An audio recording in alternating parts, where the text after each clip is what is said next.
Hello everybody. Hello. We're back yet again. Sunday, June 21st. Happy Father's Day to everybody.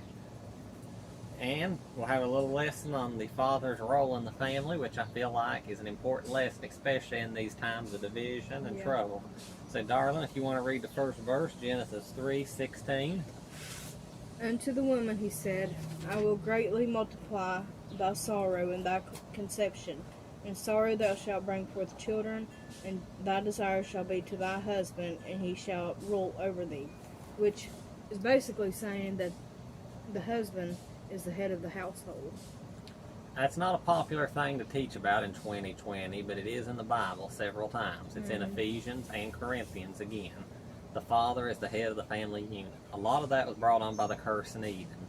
Whenever Adam and Eve sinned in the Garden of Eden, curses was placed on the both of them. Curses was placed on Adam, curses was placed on Eve. Yes. The family unit was created for the purpose of maintaining the family order and the family direction. Genesis 20:12, dear.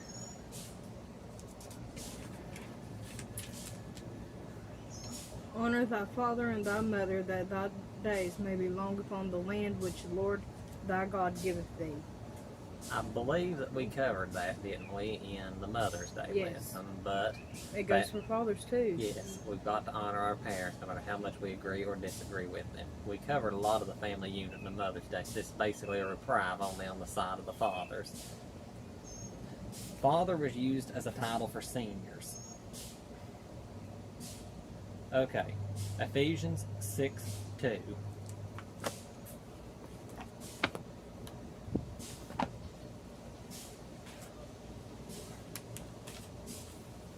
Honor thy father and mother, which is the first commandment with promise. That is the first commandment that contains a promise. It is the only command that contains a blessing in the Bible as well.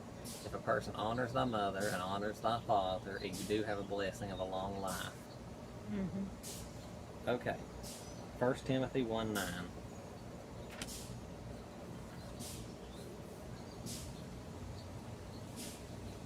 Knowing this, that the law is not made for a righteous man, but for the lawless and disobedient, for the ungodly and for sinners, for unholy and profane, for murderers of fathers and murderers of mothers, for manslayers.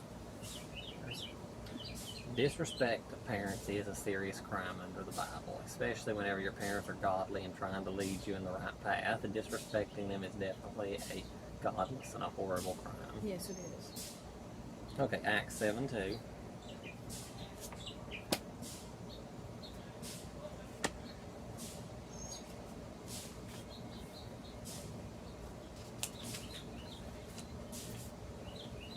And he said, Men, brethren, and fathers, hearken. The God of glory appeared unto our father Abraham, when he was in Mesopotamia, before he dwelt in Sharon. In that case, father is used as a religious title. Father can be used for people of respect, people of high position in the church. A lot of times, people took certain verses out of context and said father can't be used as a title. I've heard that before. But ultimately, in cases like that, proves that using a title father, for certain seniors, certain elders in the church, can be correct and ordained. Yes. Okay, Daniel 5:2. I'll let you do this one. Go.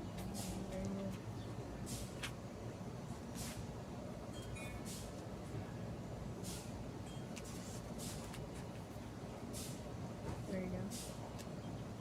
Belshazzar, when he tasted the wine, commanded to bring the golden and silver vessels which his father Nebuchadnezzar had taken out of the temple which was in Jerusalem, and the king and his princes and his wives and his concubine might drink wherein.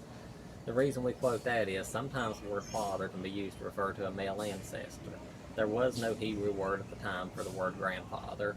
Nebuchadnezzar was not the father of Belshazzar. He was actually, I believe, his grandfather, and some sources believe he may have been his great-grandfather.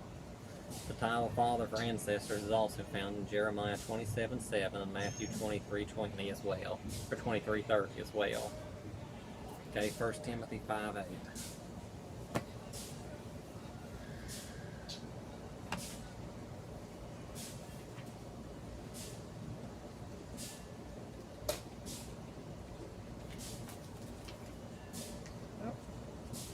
I got mixed up, I believe. You're fine, dear.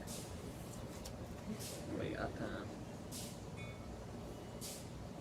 First Timothy. What's the verse? 5:8. We also covered this in the Mother's Day lesson, but it also applies to fathers. If any not provide for his own, especially for them of his own house, he hath denied the faith and is worse than an infidel. Just like just like for mothers, we covered this in the Mother's Day lesson. It's the same for fathers. Failure to provide for your own house is a horrible crime, especially for fathers. I feel in somewhat more than mothers when it comes to going out and providing a living for your family. No matter how we look about it, whether it's acceptable in 2020 or not acceptable in 2020, a father has a moral duty to go out and work and bring home and make a living for his family. 2 Kings 5:27. I'll let you do it.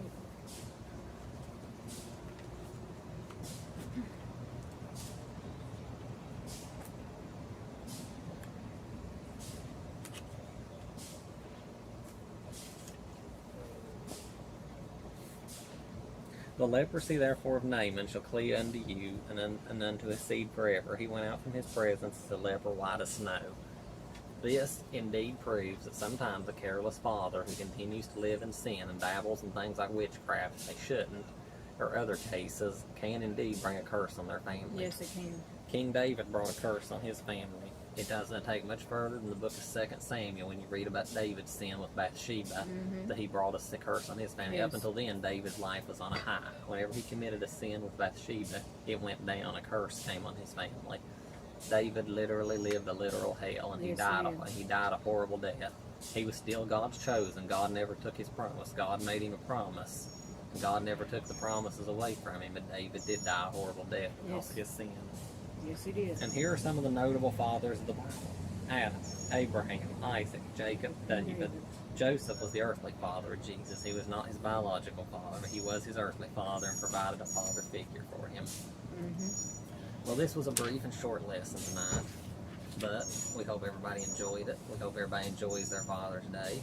Yes. Happy Father's Day once again. Yes, happy Father's Day. And we'll be back with you in a few days to record another lesson. Thank you.